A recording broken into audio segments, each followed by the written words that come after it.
organizations that celebrate failure as a way of learning and as a way of improving, as a way of having a better and a bigger impact in the world because you have learned how not to do things. Welcome to the Coaching Revealed podcast. In this episode of Coaching Revealed, Teresa Ramos, an executive coach with experience in theoretical physics, agile leadership, and artificial intelligence, is interviewed by IOC podcast host Emily Terrani. Teresa and Emily discuss how coaches can utilize the Agile methodology and how to prepare for the advancing wave of technological change. Teresa shares how coaching positively impacted her professional career as she navigated culture shock upon returning home to Spain after working 2 decades abroad.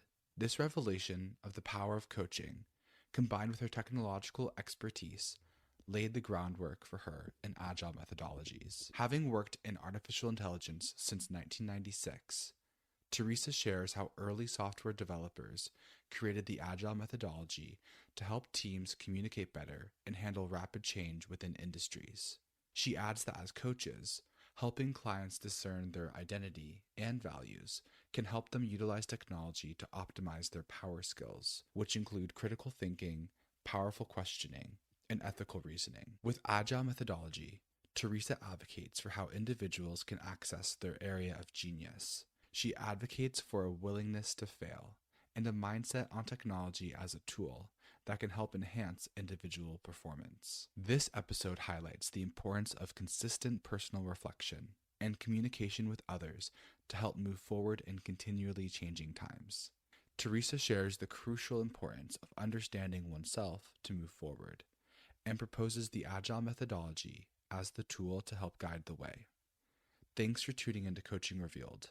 Let's get started. Hi, everyone, and welcome to this episode of Coaching Revealed, Agile Coaching for Changing Environments. I am so thrilled today to be here with Teresa Ramos, and she is a senior executive with a diverse background that bridges together technology, business, and academia. Armed with degrees in theoretical physics, music, telecommunications, engineering, and executive MBA, Teresa has over 23 years of executive experience with global tech giants like British Telecom, Vodafone, Telefonica, and Siemens. Her leadership roles are pivotal in driving digital transformations at BT Europe and Infineon, parts of Siemens, where she spearheaded innovation initiatives company-wide. Trilingual in Spanish, English, and German, Teresa's global outlook is enhanced by her extensive work in various countries and collaborations with prestigious academic and public institutions like Stanford University, where she is an innovations champion, and the United Nations, where she is a mentor and trainer. She is based in Spain and works globally. So, Teresa, I am so excited to be talking with you. I know we've known each other for many years, so thank you for being here today. Maybe it'd be just helpful if you could share a little bit in your own words about your work and what your journey has been with coaching. Hello, Emily. Thanks very much for inviting me. It's fantastic to be here. I'm really thrilled to be having this conversation with you. I would like to start telling a bit about my history because that gives a good summary of why I got into coaching and a bit of a glimpse into what I do, what my work is. As you said, my background is in theoretical physics. I always make the joke that despite that, I'm mostly normal. And I always make the joke that if you're a fan of Big Bang Theory, the TV series, uh, I studied with Sheldon Cooper. He was my classroom mate. So I come from a very, very technical, theoretical background. And after working in companies like Siemens and Telefonica, I was always working abroad, 22 years working in the UK and Germany. And then I got the chance to come back to Spain, my native country. And when I came back after 22 years abroad, I thought I was coming back home, but I couldn't be further from the truth. I came back having never worked here. I was totally alien to the Spanish business culture. I even had trouble understanding business Spanish. And it was really, really tough because, everything that I had expected was not there. I was totally lost. And Telefonica appointed me with a coach. So I started doing executive coaching. When I was working with my coach, I came to realize that at the time I was director for big data globally in Telefonica. So that was quite a big thing. But what I realized is that I didn't like, well, yes, I liked technology and it was interesting, but I was more interested in developing people. So for me, technology was just a mean to develop my people and to ensure that my team grew and to create what I later learned was a growth mindset and empowering people.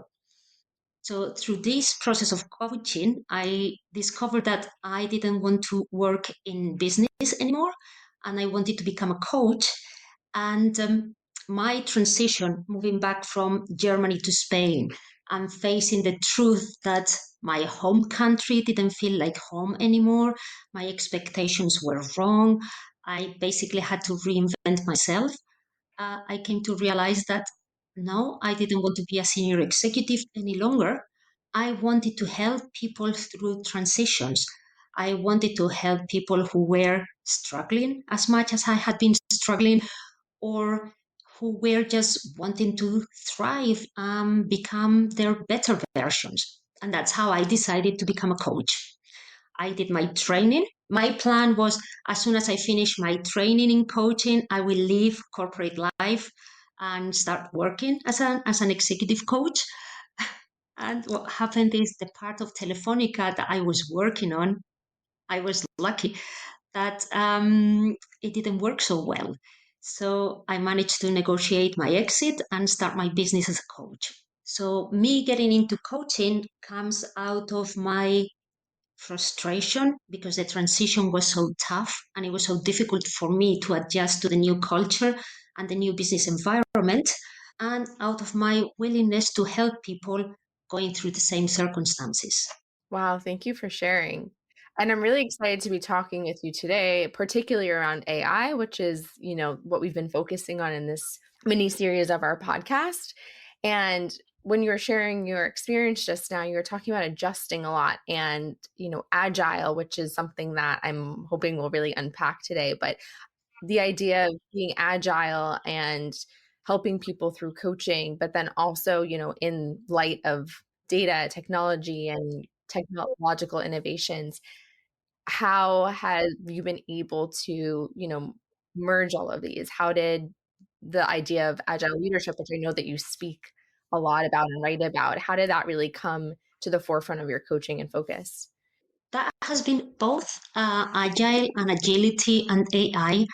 Uh, these have been very, very lucky coincidences. I mean, I started working in AI back in 1996. This is embarrassing because then it shows my age. But when I was working in British Telecom in the UK, I started alongside my job, I started doing my master's. And that was on AI. And then I was doing research on AI.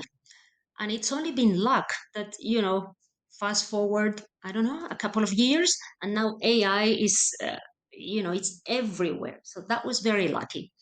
And also with agile methodologies and agility, when I was working in Germany back in 2011, we had a very, very visionary CIO.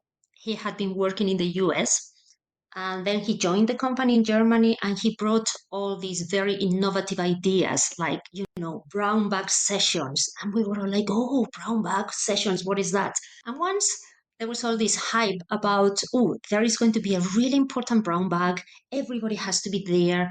And there is this guy coming from the US called Jeff Sutherland, and he was a fighter pilot. What on earth does he have to tell us? IT department. So I very vividly remember that day going to the brown bag session, the whole IT department being there. And there is this, not very big guy, Jeff Sutherland, and it turns out that he's one of the creators of Agile methodologies. And he starts explaining what Agile is all about. At the time, the company O2, part of British Telecom, decided to undergo an Agile transformation, which was one of the first in the telco industry. Basically, what Agile is all about is already back in 2001, software developers. And I think this is amazing because this is software developers, the kind of people sit in front of the computers, typing and writing software programs and code all day long. They start realizing that due to the speed of change, because technology is moving so fast, they are already having problems when they have to deliver their software programs. So they have clients requesting something, and by the time they have finished programming it and they deliver the final product to the client says, well, I'm sorry, I don't want this anymore, or I don't need it anymore because things have changed. So there are these software programmers that are getting frustrated because they are working for nothing. Well, of course, they are getting paid, they are working for money, but there is the frustration that, you put all your time and effort and, excitement and joy into writing a fantastic software program. And when you give it to your client says, sorry, I don't need it anymore. So they get together. When I deliver training on agile methodologies, I always ask people, when you have a bad day at work or a bad month or a bad year at work and you're really frustrated and angry, what do you do? And people say, well, I sit and I do a SWOT analysis, or, I read about strategy. And I always say, no, you don't. And people look at me very surprised. I said, no, what is the first thing you do? The first thing you do when you're angry and frustrated is you call your friends and you meet them for a coffee or a beer and you go and talk about how frustrated you are and how you can work better. So that's what these guys did. The 17 guys, they went and they met. Now they talk about it as a conference, okay, in a ski resort, and they started talking about how they could work better in this fast changing environment. And they came up with a set of values, which is all about agility. So this is things are changing, the world is moving fast. How do we make sure that we adapt and even embrace and welcome this change? And they came up with these values that I find amazing. We are talking about software developers. We are talking about people writing software programs. And you would think that they would come up with more powerful computers, bigger storage, better internet connections, but they didn't. What they realized is to work better, to embrace change, and to adapt to a fast pace. What they had to do was communicate better. And if you do it face to face, that's a lot better than if you send an email. So, something revolutionary. Who could have thought that you can communicate better face to face? So that's one. Another one is, yeah, it's very good to have a contract with your client and to respect it. But better than that is to collaborate with them, meet them often, and tell them what you're doing, how you're working, what your problems are, what your challenges are. They realize that.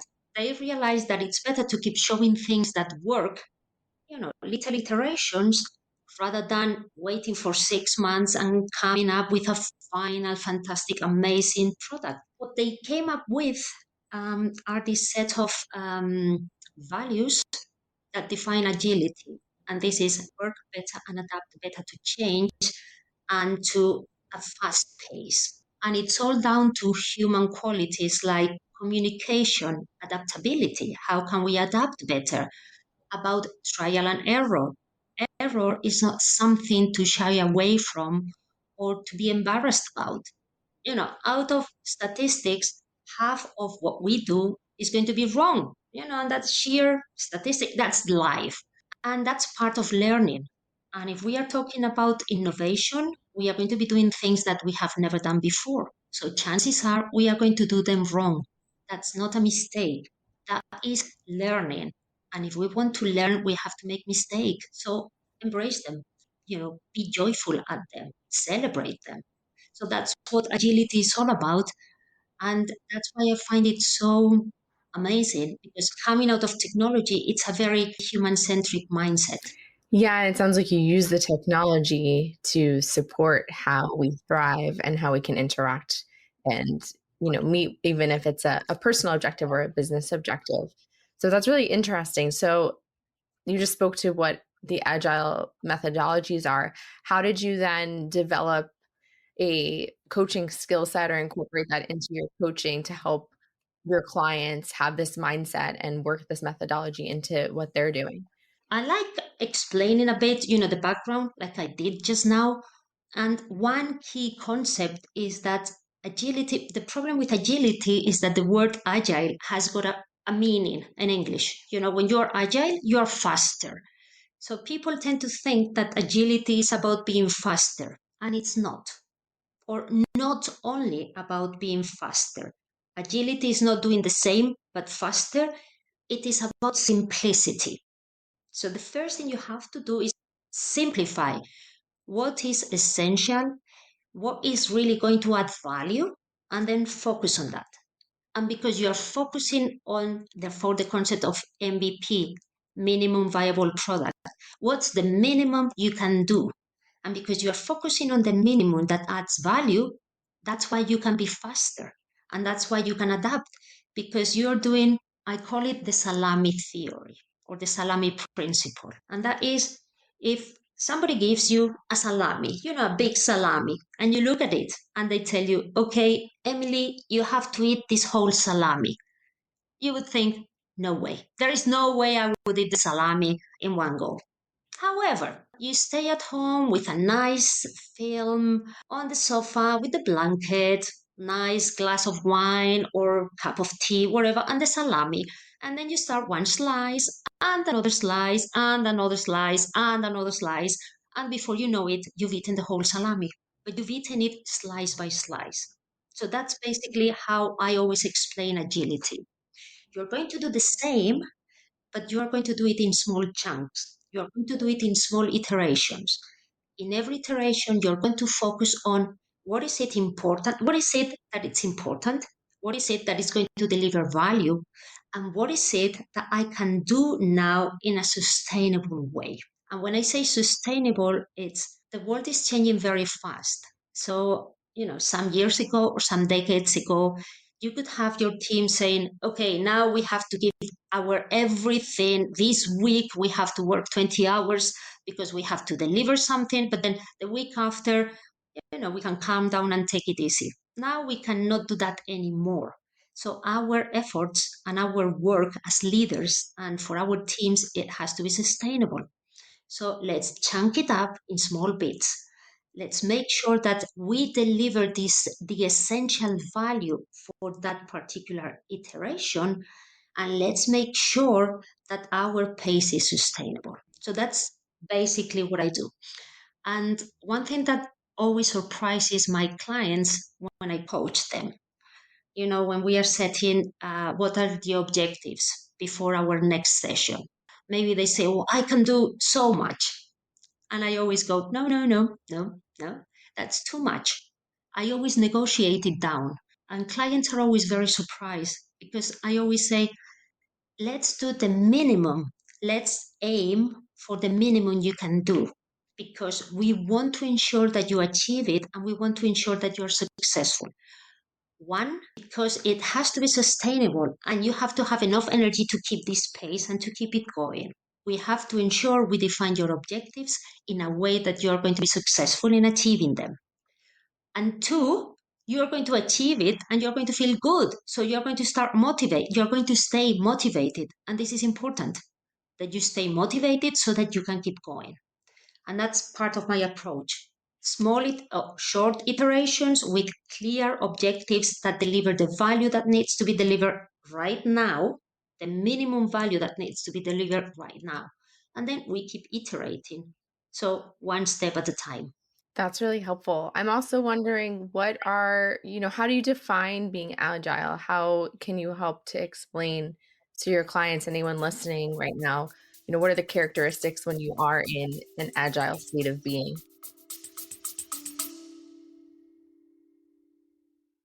Ready to advance your coaching practice? Join the Institute of Coaching and tap into the world's leading resource for coaching science and professional development. With over 4,000 members across 130 countries, the IOC offers invaluable networking opportunities with an elite global coaching community and innovative learning to broaden your knowledge and keep you at the forefront of coaching best practices. Engage in cutting-edge learning events with world-renowned coaching scholars, from webinars and seminars to discussion groups, research projects, and more. Try any membership free for 30 days. Use promo code IOC podcast and visit instituteofcoaching.org/join to get started. Agile is about, as I said, it's about simplicity. What is it that needs to be done now? We are not talking about what is it that needs to be done in the long term or for this project or for this particular endeavor. Yes, we need to keep that in mind, but what is it that needs to be done now? And how can you do it? It would be the Pareto rule, 80-20. What is the 20 you need to do to achieve the 80 benefit? And focus on that. Make sure that the concept of chunking is very, very important in Agile. Divide things into small, manageable pieces that you can deliver and you can work on. And once you deliver that, stop, reflect. How has it gone? What has helped? What has been useful? What have you learned? Where did you mess up? There is this wonderful concept of start, stop, continue. So we are talking about repetitions and iterations. Before you start, what is it that you're going to be doing? Very clear objectives for this very short iteration. What is it that you're going to be doing? Then you do it, and then you stop and reflect. And when you reflect on start, stop, and continue. So this is, what is it that I didn't do that I need to do for the next iteration? What is it that I did do and I do not need to do for the next iteration? And what is it that I did and worked well and I'm going to continue doing? So basically, you're going step by step in small and short iterations. And in every iteration, you reflect what has worked, what has not worked, and then you decide and you define what you're going to do in the next. And that's why, because they are short cycles, that's why you can adapt to change so easily. It's not the same reflecting and adapting after 6 months than after 6 days, or even after, at the end of the business day, after 8 hours. What went well? What worked? What didn't work? How are you going to plan the next day? And in that way, you can embrace change because you are not invested in a long term plan. Yeah. And also, yeah, it makes complete sense. Also, a lot of leaders and people that I'm sure you're working with have so many things that they're managing. They're looking at the entire landscape, they're looking at the future. And this is so simple but powerful because it's making them focus on what's actually relevant and going to be helpful right now and taking the uncertainty because they can hone in on the things they can control or only the things that will actually move the needle. Yes, exactly. It doesn't mean that you don't have a long term plan. You need to have a long term plan. You need to know what your final goal is. However, this allows you to keep that in mind, and at the same time, you keep adjusting all the time. You know where you want to go, you know what your final objective is, but every day you keep reassessing and you keep changing your plan. So it's about not being very attached to the plan. You have a plan and it's needed, and then you have to keep modifying and refining it at every step of the way. How does this come into play, bringing it back to what, our initial conversation of digital innovations and digital technologies? How do you apply this to artificial intelligence and navigating everything that comes with it? I think it's very, very relevant because, for example, artificial intelligence is changing so much and so fast. If we want to learn everything or if we want to apply everything, we are going to end up being totally lost and overwhelmed. So I always say to my clients, I call it digital anxiety. Because even if you think one day you think you're on top of everything and you know all there is to know about AI, the next day you're going to be totally obsolete because there are so many different tools, platforms, functionalities that you're going to be lost. And if you want to keep up with it, that's all you're going to be doing in your life. So I always say, okay, relax. What is it that you need to know now? What is it that you need to do now? Do you need to, I don't know, do you need to be producing a podcast? Then just research what are the tools that you need to produce your podcast. Is it a report you need to do? Then focus on that and forget the rest. The rest will come when you need it. Then you will have to focus on that. And that's a way of knowing, okay, I'm focusing on what's giving me value now. Another part is that Agile celebrates learning, continuous improvement, and continuous learning. And part of that is trial and error. There is some research done into AI adoption in companies and in business.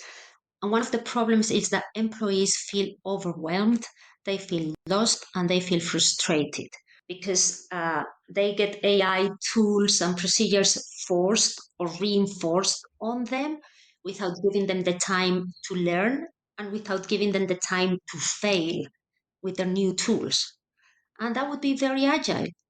What is it that you need to enforce right now? What is it that you need to implement? Implement it, give time for trial and error and learning, and then implement the next step. Don't try to implement everything at once because people and employees will end up feeling overwhelmed and demotivated and very frustrated. Are there any challenges that you see clients or other coaches encountering when they're using an agile approach? Yes, the big challenge, and the big challenge is a challenge with ego.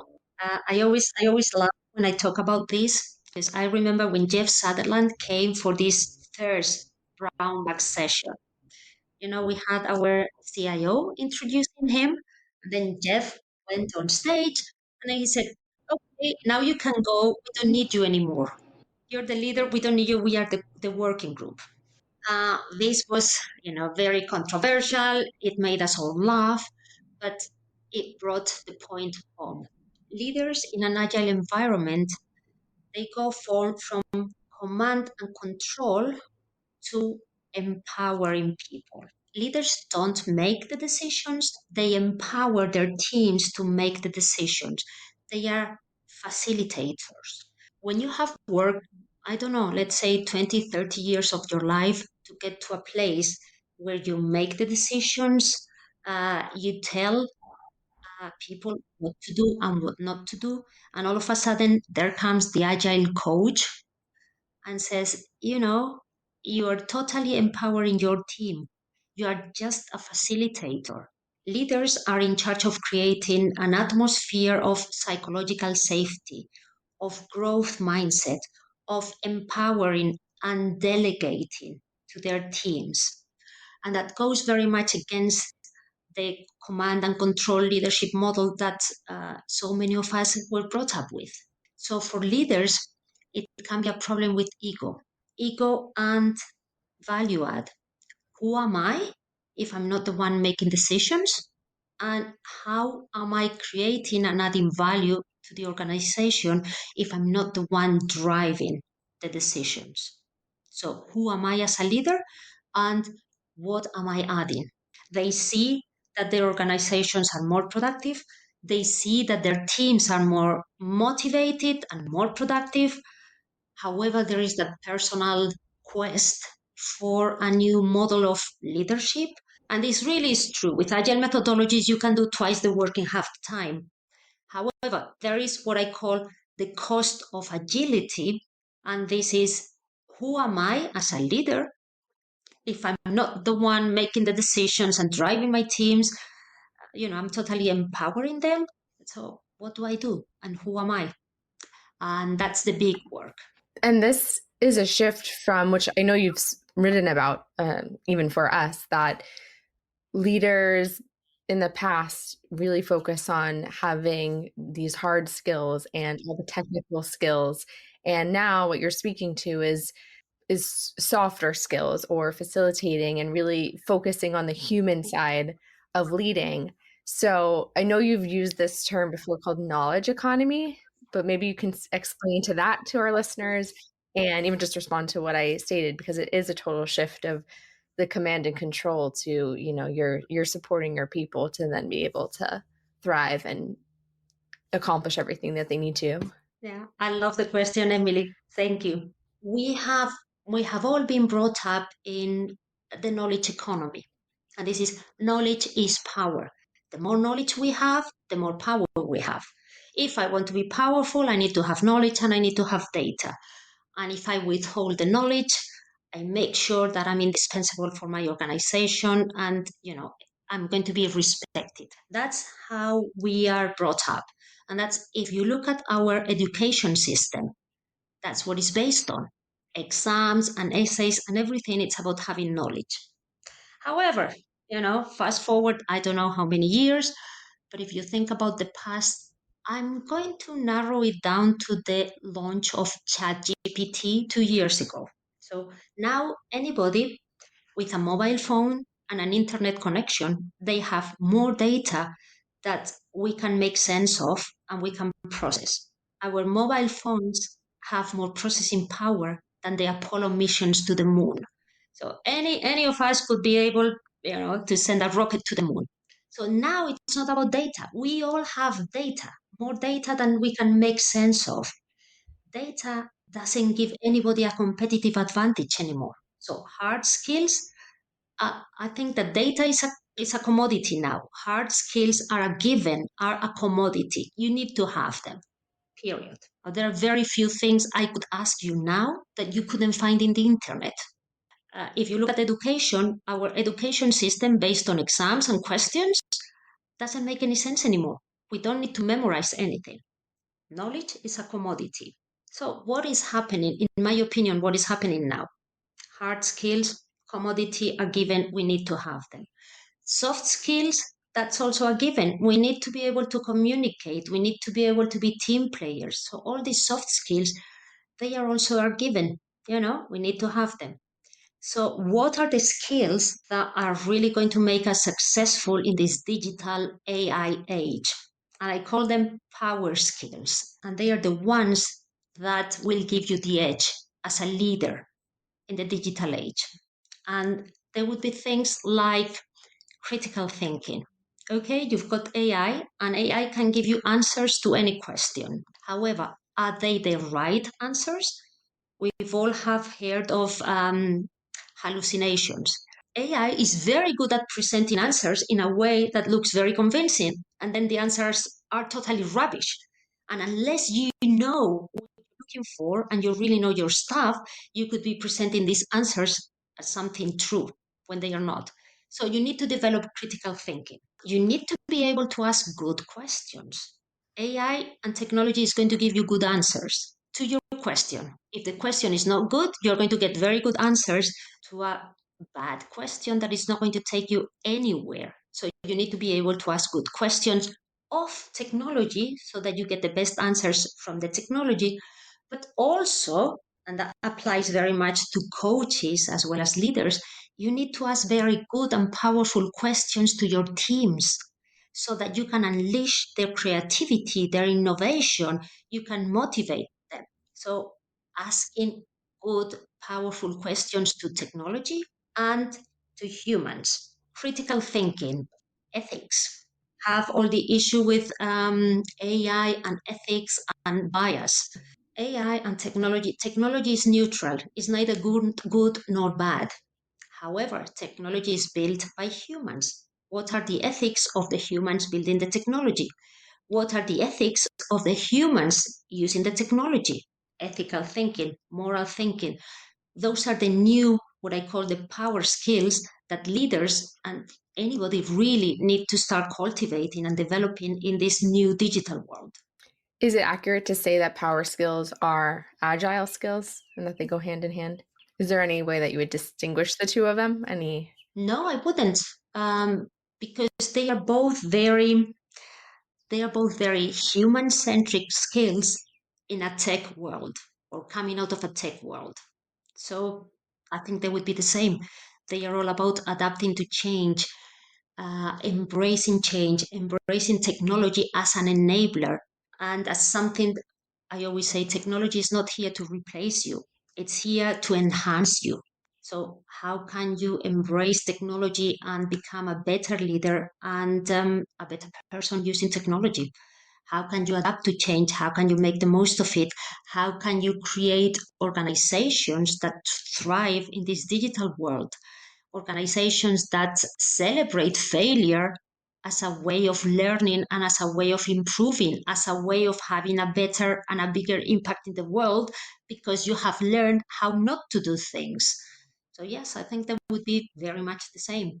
And those are really powerful questions. I'm wondering how you would answer them, or what are effective ways that coaches can use the technology and AI and be agile and tap into power skills, or help their clients to tap into power skills to be successful. Yes, I think it's very much context dependent. That's why agile is a mindset. And once you have the mindset, when I talk to organizations or I do consulting, and they said, okay, can you give me a roadmap? I said, no, I can't give you a roadmap. I can talk to you, and together we can come up with a roadmap for your organization right now. You need to have the mindset, and then you need to know, once you have the mindset, you know how to translate that mindset into your particular context. When I talk to leaders or when I talk to organizations and they said, how can I implement AI or how can I apply agility? It very much depends on your context. For example, a couple of months ago, I was delivering some training for a big European bank. And they were saying to me, well, we are very hierarchical. You're in a bank. You do not celebrate failure and mistakes. And I agree with that. I don't want my bank to be very innovative when it comes to finances, right? Yeah, there are certain things you cannot implement. However, there are certain things you can implement. What is it that in your particular context and in your particular environment, what is it that you can implement to simplify, to communicate better, to make learning part of your journey, your daily journey, without jeopardizing your brand? Another example, I was working with a luxury firm, and they said to me, we were talking about agility, and they said, we are luxury. We cannot celebrate mistakes. We cannot sell items to our clients that are less than perfect. I mean, when you're paying maybe $20,000 for a handbag, you as a customer, you don't want to find any failures or mistakes there. Okay, yes, that's your particular context. So what is it that you can apply there that can simplify your job and make sure you deliver value faster to your clients? That's why I cannot give a recipe that fits all. It all depends. I can give you the mindset, simplify iterations, short iterations where you plan, you deliver, and then you adapt. You talk to your client, you celebrate failure. How do you apply it in your daily lives? For the bank, for example, we did an exercise. They said there was the policy department, and they said, we are writing policies. How can we do this if what my boss is wanting is a 300 pages report? And we did the exercise. Instead of waiting 3 months and going to your boss with a 300 pages report, next week you go with the index and you tell your boss, okay, these are the chapters and these are the concepts I'm going to be working on. And then you can get the green light. Or your boss can say, add this or remove that. And then you can start with a little description of every chapter. And then you go to your boss. And then you can keep iterating and adding value. Maybe you can only do that with documentation. Okay, that's a step forward. What's coming up for me is that you can start to use AI to have a firm base in knowledge, and then you can really tap into your own skills, creative areas, the things that really humans need to focus on. And you don't need to focus so much on the things that AI can handle. So rather than it being something scary, it's just a tool, really a tool that you can leverage to move forward. Yes, somebody asked me if I use AI for writing when I write articles. Do I use AI? And I said, oh no. And they said, well, why not? It would save you time. And I said, yes, but I love writing. So why would I use AI for writing, which I love? However, whenever I have to put together a proposal for a client, I use AI because I really, really dislike writing proposals. So AI trained to write proposals and it does it for me. In your context, I would say, what is it that you enjoy? Keep it to yourself. And what you don't enjoy, outsource it to AI. Even what you really enjoy doing, you can talk to AI like you talk to a friend. Do some brainstorming. I always ask my AI, I use ChatGPT. Sometimes I would say, oh, I'm thinking about writing about this. What do you think? Do you like it? And he would tell me yes, no. And I would say, what are the pros? What are the cons? And I would have like a brainstorming session with it. And it would help me clarify my thinking. Even though I had the original idea and I'm going to be writing the final article, but it really helps me refine my thinking. Or I would say, I don't know, I'm thinking about writing about whatever concept. Can you look for articles, papers, literature relevant to this?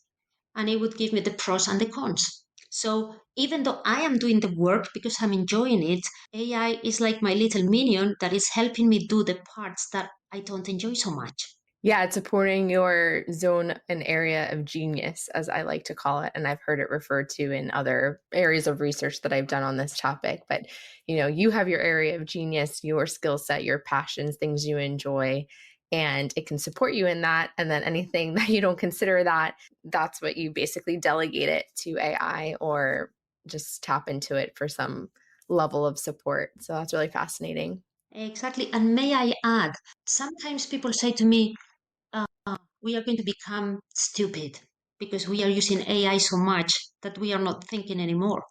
And I think it's quite the opposite. AI is making us think more and better because whatever we get back from AI, and this goes back to critical thinking, we have to think critically, analyze it, and really assess whether it's true or not.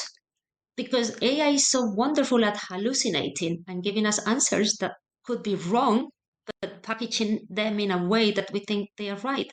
So I don't think we are going to stop thinking. We are going to be thinking at a more sophisticated level because our partner is thinking in that very sophisticated level. And we really need to upgrade our critical thinking skills. Yeah, I love that. And I think this is a great place to start to wrap up. I'm just wondering, given everything we've talked about, what is your vision for agile leadership and agile coaching in light of AI and the digital technologies that maybe we don't even know are coming our way? I'm very, very excited about the future. I think technology is moving so fast that we as humans, we need to keep assessing and thinking, as we talked about before, our area of genius. What is my area of genius? What is it that I'm going to be focusing on? Where is my passion? And how am I going to lean on AI and technology to really thrive on my area of genius? So I'm very, very excited. And I think both for leaders and for coaches, it's vital that we embrace AI and agility to be able to ride this big digital wave because it's here. Coaches really need to embrace AI if we want to support our clients and if we want to support leaders in embracing that.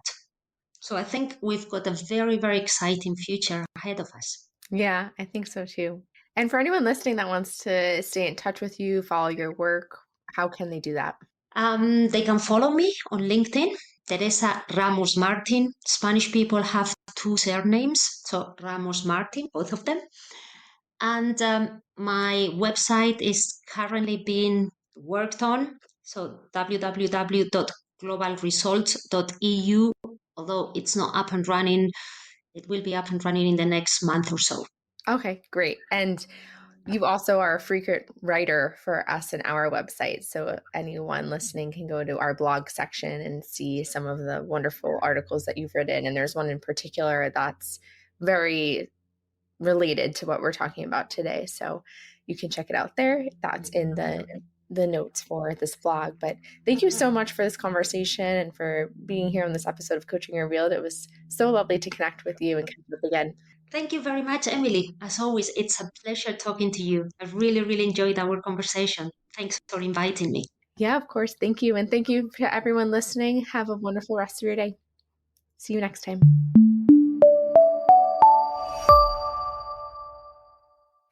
Thank you for listening to this episode of Coaching Revealed, brought to you by the Institute of Coaching. You can learn more about the Institute on our website at instituteofcoaching.org. You can stay up to date with new episodes of our podcast by liking and following Coaching Revealed.